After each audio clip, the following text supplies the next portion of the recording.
भक्तजनों, तो आज आप सुने वैभव लक्ष्मी व्रत कथा। माँ लक्ष्मी की जय हो, माँ लक्ष्मी की जय हो। कथा के अनुसार एक समय की बात है। किसी शहर में कई लोग रहते थे। सभी अपने कामों में व्यस्त रहते थे। किसी को किसी से कोई मतलब नहीं था।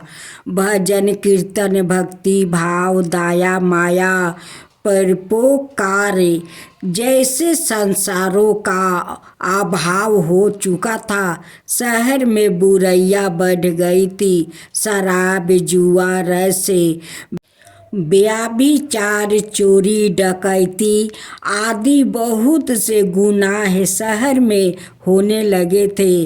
बावजूद इसके उस शहर में कुछ अच्छे लोग भी रहते थे। इनमें शीला नाम का स्त्री जो धर्मी की प्रकृति और संतोष स्वभाव वाली थी।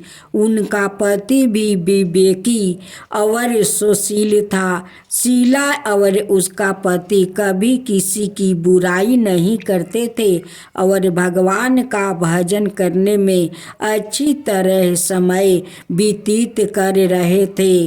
शहर के लोग उनकी गृहस्थी की सराहना करते थे।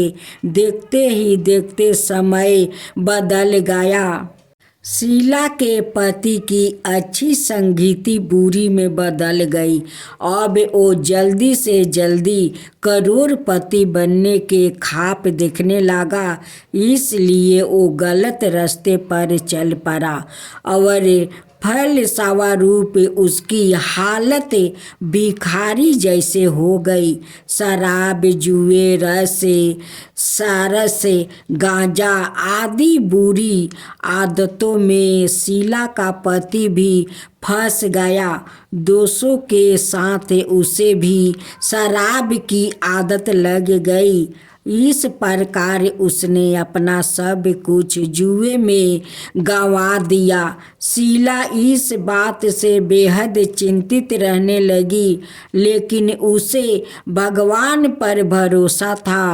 वो अपना अधिकांश समय प्रभु भक्ति में बिताने लगी। अचानक एक दिन दोपहर को उनके द्वार पर किसी ने दस्तक दिया। शीला ने द्वार खोला तो देखा कि एक माँ जी खड़ी थी। उसके चेहरे पर अलौकिक तेज दिखाई दे रहा था। उनकी आंखों में से मानो अमृत बह रहा था। उसका बेभाव चेहरा करुणा और प्यारे से झलक रहा था। उसको देखते ही शीला के मन को शांति महसूस हुई और उसके रोम रोम में आनंदमयी हो उठा। शीला उस माँ जी को आदर के साथ घर ले आई। घर में बैठाने के लिए कुछ भी नहीं था। अतः शीला ने एक फटी हुई चादर पर उसको बैठाया। माँ जी बोली, क्या शीला, मुझे पहचाना नहीं? हर शुक्रवार को लक्ष्मी जी के मंदिर में भजन कीर्तन के समय मैं भी वहाँ आती हूँ। इसके बावजूद शीला कुछ समझ नहीं पा रही थी। फिर माँ जी बोली, तुम बहुत दिनों से मंदिर नहीं आई, इसलिए मैं तुम्हें देखने चली आई। माँ जी के प्रेम भरे शब्दों से शीला का हृदय पिघल गया। उसकी आंखों में आंसू आ गया और वो बिलख बिलख कर रोने लगी। माँ जी ने कहा, बेटी, सुख और दुख तो धूप और जैसे होते हैं। धैर्य रखो बेटी, मुझे तेरी सारी परेशानी पता है। माँ जी के व्यवहार से शीला को काफ़ी संबल मिला और सुख की आशा में उसने माँ जी को अपनी सारी कहानी कह सुनाई। माँ जी के व्यवहार से शीला को काफ़ी सुकून मिला और उसने माँ जी को अपनी सारी कहानी सुनाई। शीला के पूछने पर माँ जी ने उसे व्रत की सारी विधि भी बताई। माँ जी ने कहा, बेटी, माँ लक्ष्मी का व्रत बहुत सरल है। उसे वरद लक्ष्मी व्रत या वैभव लक्ष्मी व्रत कहा जाता है। यह व्रत करने वाले की सब मनोकामना पूर्ण होती है। वो सुख संपत्ति और यश प्राप्ति करता है। शीला यह सुनकर आनंदित हो गई। शीला ने संकल्प करके आंखें खोली तो सामने कोई नहीं था। वो सोच में पड़ गई कि माँ जी कहाँ गई।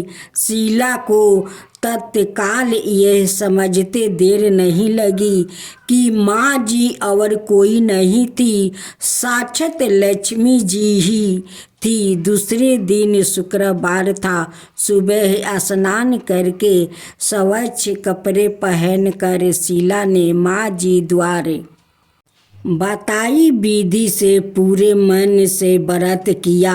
आखिरी में प्रसाद वितरण हुआ। यह प्रसाद पहले पति को खिलाया। प्रसाद खाते ही पति के स्वभाव में काफ़ी फर्क आ गया।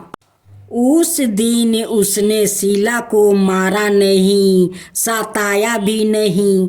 शीला को बहुत आनंद हुआ। उनके मन में वैभव लक्ष्मी व्रत के लिए श्रद्धा बढ़ गई। शीला ने पूर्ण श्रद्धा भक्ति से 21 शुक्रवार तक वैभव लक्ष्मी व्रत किया। 21वां शुक्रवार को माँ जी के कहे मुताबिक उद्यापन विधि करके 7 स्त्रियों को वैभव लक्ष्मी व्रत की 7 पुस्तक उपहार में दी। फिर माँ जी के धन लक्ष्मी स्वरूप की छवि को वंदन करके भाव से मन ही मन प्रार्थना करने लगी, हे माँ धन लक्ष्मी, मैंने आपका वैभव लक्ष्मी व्रत करने की मन्नत मांगी थी, वो व्रत आज पूर्ण किया है। हे माँ, मेरी हर विपत्ति दूर करो, हमारा सबका कल्याण करो। जिसे संतान ना हो उसे संतान देना। सौभाग्यवती स्त्री का सौभाग्य अखंड रखना। कुंवारी लड़कियों को मन भावन पति देना।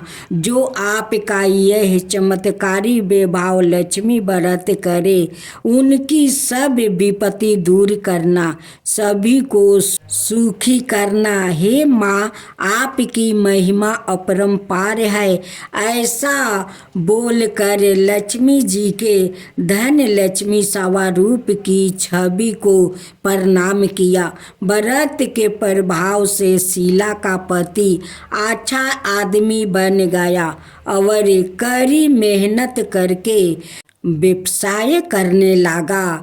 उसने तुरंत शीला के गिरवी रखे गहने चुरा लिया। घर में धन की वृद्धि हुई। घर में पहले जैसी सुख शांति छा गई। वैभव लक्ष्मी व्रत का प्रभाव देखकर महलों की दूसरी स्त्रियां भी विधि पूर्वक वैभव लक्ष्मी व्रत करने लगी। माँ तुलसी की जय हो, माँ तुलसी की जय हो, विष्णु भगवान की जय हो, विष्णु भगवान की जय हो। दैत्यराज कलनेमी की कन्या बिंदा का विवाह जलंधर से हुआ। जलंधर महाराक्षस था, अपनी सत्ता के पद में चूर है। उसने माता लक्ष्मी को पाने की कामना से युद्ध किया, परंतु समुद्र से ही उत्पन्न होने के कारण माता लक्ष्मी ने उसे अपने भाई के रूप में स्वीकार किया। वहाँ से पराजित होकर वो देवी पार्वती को पाने की लालसा से कैलाश पर्वत पर गया। भगवान देव शिव का ही रूप धारण कर माता पार्वती के समीप गया, परंतु माँ ने उन्हें योग बल से उसे तुरंत पहचान लिया और वहाँ से अंतर्ध्यान हो गई। देवी पार्वती ने क्रोध होकर सारा वृत्तांत भगवान विष्णु को सुनाया। जलंधर की पत्नी बिंदा अत्यंत पतिव्रता स्त्री थी। उसी के पतिव्रता धर्म की शक्ति से जलंधर ना तो मारा जाता था और ना ही पराजित होता था।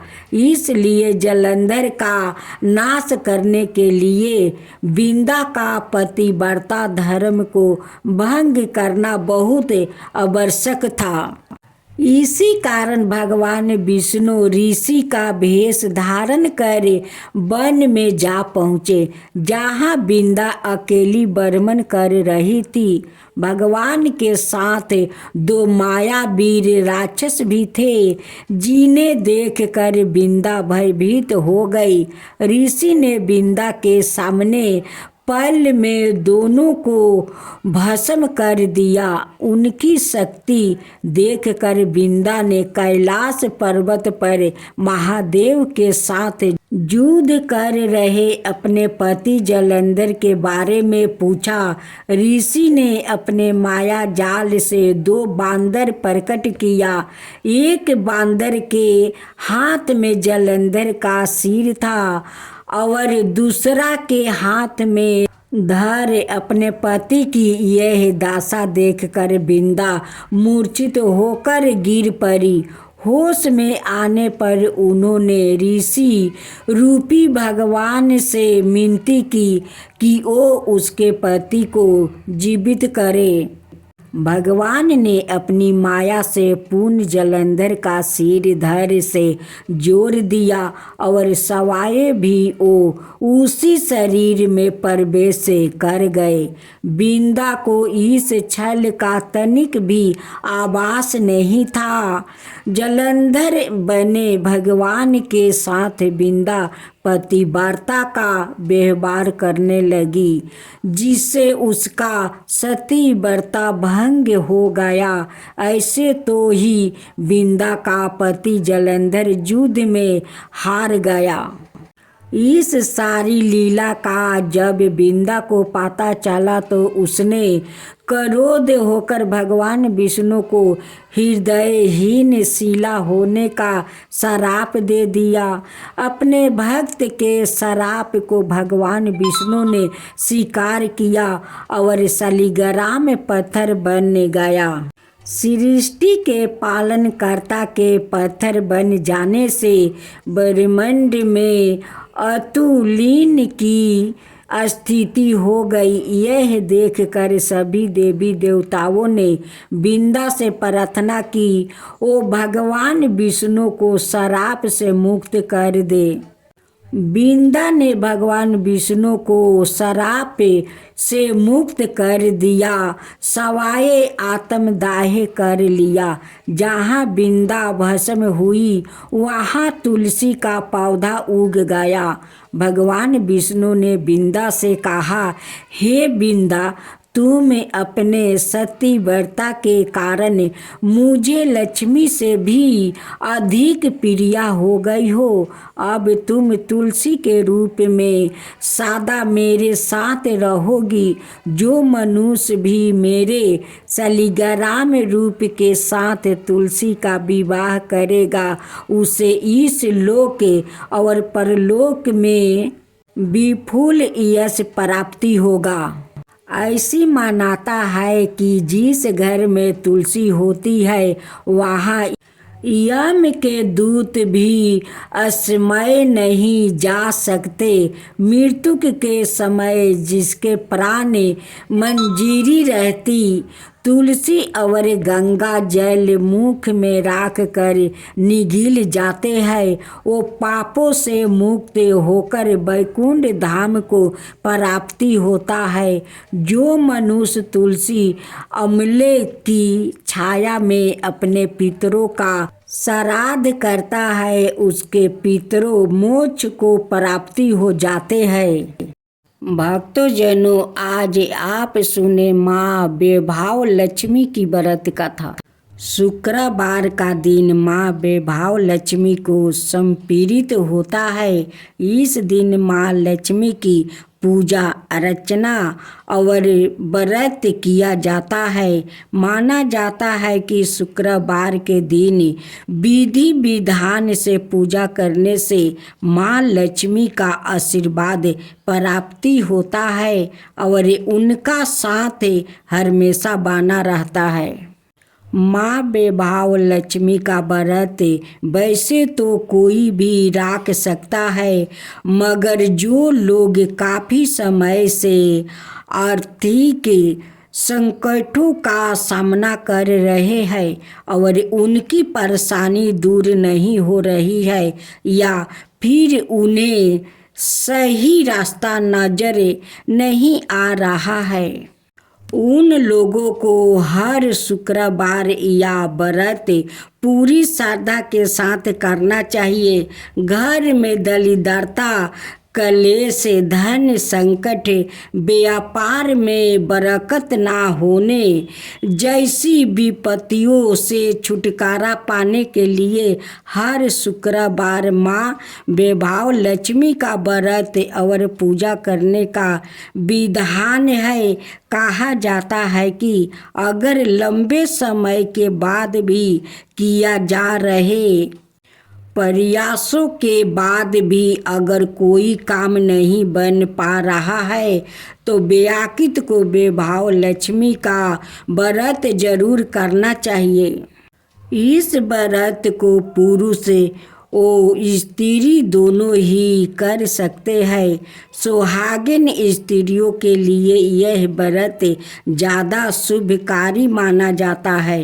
व्रत का संकल्प लेने के दौरान मन में अपनी मनोकामनाओं अवश्य कहनी चाहिए। भक्त को अपनी श्रद्धा और सामर्थ्य अनुसार 9, 11 या 21 शुक्रवार तक माँ वैभव लक्ष्मी का व्रत जरूर करना चाहिए। शुक्रवार के दिन महिलाओं को ब्रह्म मुहूर्त में उठ जाना चाहिए। सभी नित्य कर्मों से निवृत्त होकर स्नादि कर ले। इसके बाद साफ वस्तु धारण करे और मंदिर की साफ सफाई कर ले। माँ लक्ष्मी का ध्यान करे और व्रत का संकल्प ले। पूरे दिन फलाहार कर आप व्रत कर सकते हैं। पूरे दिन उपवास के बाद शाम के समय फिर से स्नान करें। शाम के पूजा करने के लिए पूरब दिशा की तरफ मुंह करके बैठ जाइए। इसका बाद चौकी पर लाल कपड़ा बिछाए और उस पर वैभव लक्ष्मी की तस्वीर या मूर्ति स्थापित करें। मूर्ति के पीछे या बगल में श्रृंगार रखें। मूर्ति या तस्वीर के सामने एक मिट्टी भर कर चावल का ढेर रख दे। इस पर पानी से भरा हुआ लंबे का कलश रख दे। कलश के ऊपर एक छोटी कटोरी रखे। इसमें सोने या चांदी का कोई आभूषण रख दे। वैभव लक्ष्मी के समक्ष लाल चंदन, गंध लाल वस्तु, लाल फूल अवश्य रखे। प्रसाद में गाय के दूध से निर्मित चावल की खीर बनाए। अगर आप खीर नहीं बना पाए हैं तो सफ़ेद मिठाई का भोग भी लगा दे। पूजा के बाद लक्ष्मी स्तवन का पाठ चालीसा और आरती करे, साथ ही माँ के नियम मंत्र का जप भी करे। ओम जय लक्ष्मी माता, मैया जय लक्ष्मी माता, तुमको निस दिन सेवते हरि विष्णु दाता। ओम लक्ष्मी माता, उमा राम ब्रह्मणी, तुम ही हो जग माता। सूर्य चंद्रमान धावते नारद ऋषि गाता। ओम जय लक्ष्मी माता। दुर्गा रूप निरंजनी, सुखी सनपति दाता, जो कोई तुमको धावते ऋषि रिधि सिद्धि धन पाता। ओम जय लक्ष्मी माता, तुम्हें पाताल निवासिनी, तुम्हें ही सुविदाता। करम प्रभाव प्रकाशनी, भाव निधि की ताराता। ओम जय लक्ष्मी माता, जिस घर में तुम रहती सब सद्गुण आता। सब संभव हो जाता, मन नहीं घबराता। ओम जय लक्ष्मी माता, तुम बिना ज्ञान ना हो बेबस्तर ना कोई पाता। खाने पाने का भाव सब तुम से ही आता। ओम जय लक्ष्मी माता, सुबह गुने मंदिर सुंदर सिरोधानी जाता। रतन चतुर्दर्शन तुम बिना कोई नहीं पाता। ओम जय लक्ष्मी माता। श्री लक्ष्मी जी की आरती जो कोई जन गाता, उरे आनंद समाता, पाप उतर जाता। ओम जय लक्ष्मी माता, मैया जय लक्ष्मी माता। हो गंगा मैया की जय हो। एक गरीब ब्राह्मण था। ब्राह्मण देव बहुत गरीब था। वो भिक्षा मांगकर अपना परिवार को पोषण पालन करता था।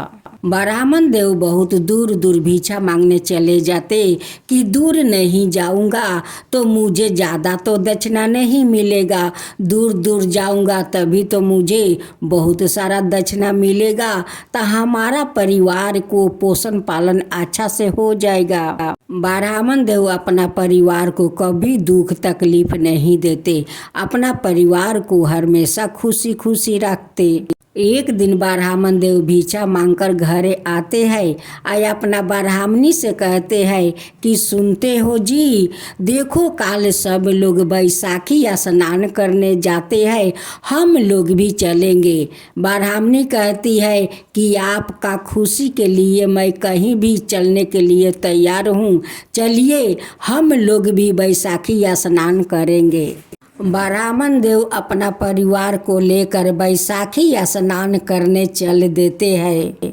रास्ते में माँ गंगा एक बुढ़िया का रूप धारण कर लेती है। उनकी सारा शरीर का चमड़ा झूला हुआ था और रास्ते में एक लाठी लेकर बैठ गई। जितने लोग जाते वो सभी से कहती कि बेटा मुझे थोड़ा पानी पिला दे, बेटी थोड़ा पानी पिला दे, लेकिन कोई उन्हें पानी नहीं पिलाया। ब्राह्मण देव अपना परिवार को लेकर उसी रास्ते से जा रहे थे। जब उस बूढ़ी माँ के पास पहुँचा, बूढ़ी माँ कहने लगी कि बेटा मुझे बहुत जोर का प्यास लगा है, देख मेरा गला सूखा गया है, कोई मुझे पानी नहीं देता है, बेटा तू पानी पिला देगा।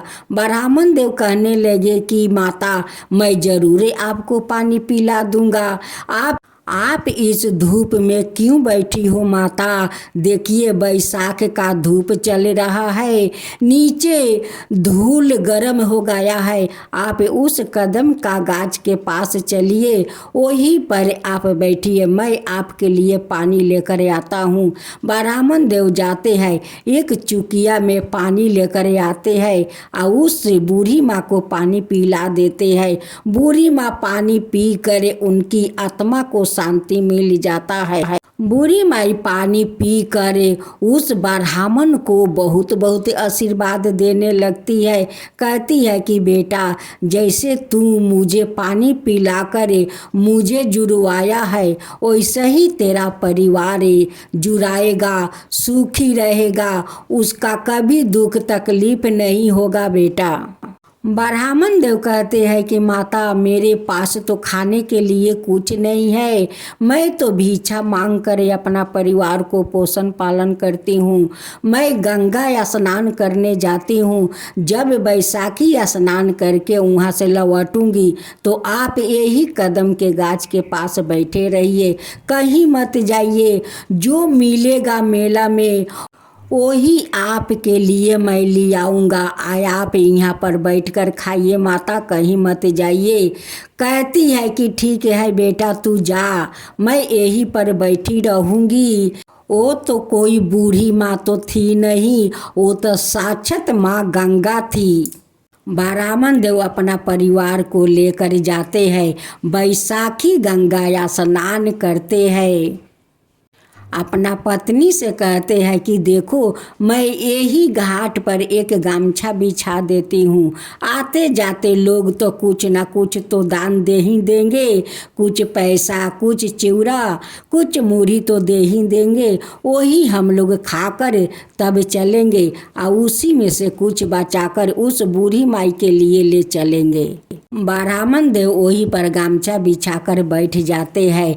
आते जाते लोग कोई चिवड़ा देता है, कोई बतासा देता है, कोई पैसा देता है। ऐसे उनके गामछा पर देते देते कुछ तो अन्न इकट्ठा हो गया। वहाँ पर सब परिवार मिलकर खाए और बूढ़ी माँ के लिए बचा कर ले आए। जब ब्राह्मण देव अपना परिवार को लेकर आते हैं, उस कदम के पेड़ के पास जाते हैं, देखते हैं कि बूढ़ी माई तो यहाँ पर नहीं है। ब्राह्मण देव कहने लगे कि बूढ़ी माई तो चल नहीं पा रही है, बूढ़ी माँ कहाँ चली गई ये धूप में? बूढ़ी माँ तो भूखे प्यासे होंगी, ना जाने बूढ़ी माँ कहाँ चली गई। उन्हें तो मैं बोल कर गाया था कि माता, आप यहीं पर बैठे रहिए, कहीं मत जाइए, फिर भी बूढ़ी माता कहाँ न कहाँ चली गई। जब ब्राह्मण देव अपना घर पहुँचते हैं, देखते हैं कि बूढ़ी माई तो उनकी दरवाजे पर बैठी हुई है। अब ब्राह्मण देव देख कर बहुत आश्चर्य में पड़ गए कि ये बूढ़ी माई तो चल नहीं पा रही है, हम लोग के घर कैसे आ गई, हम लोग के घर का पता ये कैसे जानती है। ब्राह्मण देव उस बूढ़ी माई से पूछते हैं कि माँ, आप तो चल नहीं पा रही है, आप कैसे यहाँ पर आ गई, आपको पता कैसे चला कि ये मेरा घर है? तब भेष रूपी माँ गंगा कहती है कि बेटा, ये के गोरू गाड़ी वाला था, वो अपना गाड़ी पर मुझे उठा लिया और बोला कि माता जहाँ जाना है वहाँ पर बोलिए, मैं ले चलता हूँ। वो ले आया, आए ही पर मुझे उतार दिया। मुझे तो पता नहीं है बेटा कि ये तेरा घर है, बस गाड़ी वाला लाया और यहीं पर उतार दिया, बोला कि ये ब्राह्मण का घर है। लेकिन माँ गंगा को तो सब कुछ पता है, उनकी दुख तकलीफ भी पता है, उनकी घर दुआर भी पता है। माँ से भला कुछ छुपता है? माँ तो सब देखती है, सब जानती है। ब्राह्मण देव कहने लगे कि माता, आपको तो बहुत भूख लगी होगी, लीजिए चिवड़ा और बतासा खा लीजिए, खा कर यही चौकी पर आप सो जाइए, आराम कीजिए। जब रात को ब्राह्मण परिवार सो गया तो माँ गंगा भाला कैसे सोती। वो उठ कर अपना चरण उनकी दरवाजे पर छोड़ देती है। एक मोहर भरा कलश उनकी दरवाजा पर रख कर माँ गंगा तो अंतर्ध्यान हो जाती है। जब सुबह हुआ तो ब्राह्मण ब्राह्मणी का आँख खुला। वो आकर माता को देखने लगे। देखते हैं कि चौकी पर तो माता है नहीं, यहाँ पर तो 2 चरण पलुका है, मोहर भरे कलश है। अब तो ब्राह्मणी कहती है कि स्वामी वो कोई बूढ़ी माई नहीं थी, वो तो माँ गंगा थी, साक्षात माँ गंगा थी। आप जो माँ को वहाँ पर पानी पियाया था उसकी कर्ज माँ चुकाया है। घर में जो बतासा चिवड़ा खिलाए थे उनकी कर्ज माँ चुका कर चली गई। ब्राह्मणी कहती है कि स्वामी हम लोग का भाग्य कितना अच्छा है कि माँ बैसाखी गंगा हम लोग का दर्शन दिया, आपको हाथ से पानी पिया, आपका हाथ का चिवड़ा बतासा खाया। कितना हम लोग तकदीर वाले हैं कि माँ गंगा दर्शन भी दिया और आपका हाथ का भी भोजन भी किया। इतना सारा धन माँ देकर गए कि ये धन हम लोग के कभी शेष नहीं होगा। अब ब्राह्मण ब्राह्मणी बहुत अच्छा अपना महल बना लेते हैं। अब वो लोग आज़ाद से रहने लगा। सारा दुख तकलीफ माँ गंगा लेकर चली गई और उनकी घर में धन भर गई। हे माँ गंगा, जैसे आप उस ब्राह्मण को दर्शन दिया, उनकी हाथ से भोजन किया, वैसा ही सबका ऊपर कृपा कीजिए, सबका दर्शन दीजिए। हे माँ गंगा, सब कोई का दर्शन दीजिए, वैसा ही सबका घर में धन भर दीजिए। माँ गंगा की जय हो, माँ गंगा की जय हो।